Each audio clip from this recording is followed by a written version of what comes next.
The night before Christmas.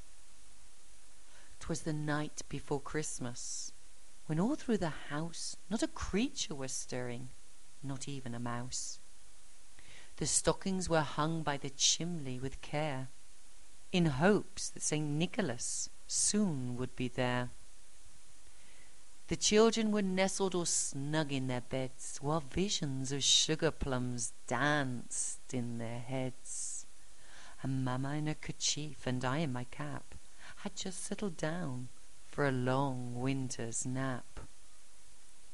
When out on the lawn there arose such a clatter, I sprang from the bed to see what was the matter.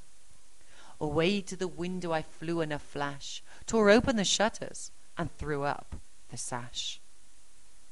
The moon on the breast of the new fallen snow gave the lustre of midday to objects below, when what to my wandering eyes should appear but a miniature sleigh and 8 tiny reindeer. With a little old driver so lively and quick, I knew in a moment it must be Saint Nick. More rapid than eagles, his coursers they came, and he whistled and shouted and called them by name.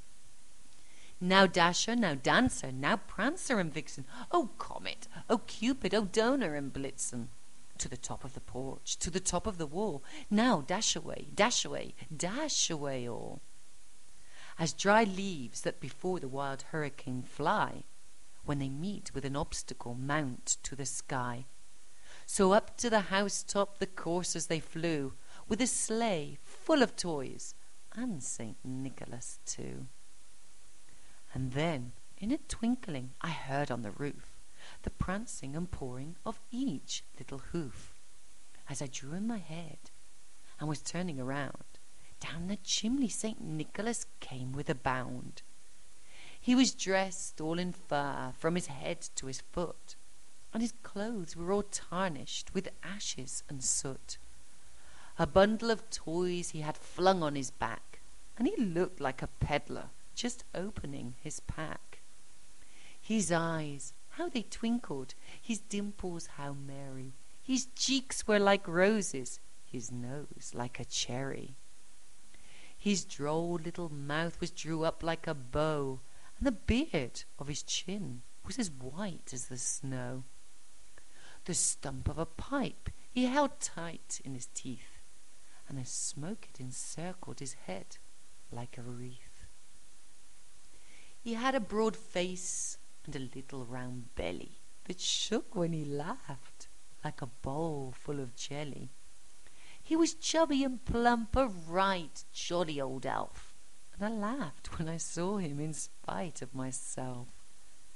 A wink of his eye and a twist of his head soon gave me to know I had nothing to dread.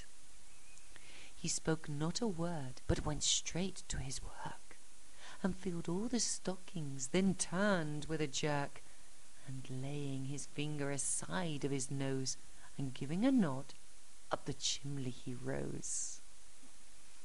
He sprang to his sleigh, to his team gave a whistle, and away they all flew, like the down of a thistle. But I heard him exclaim ere he drove out of sight, "Happy Christmas to all, and to all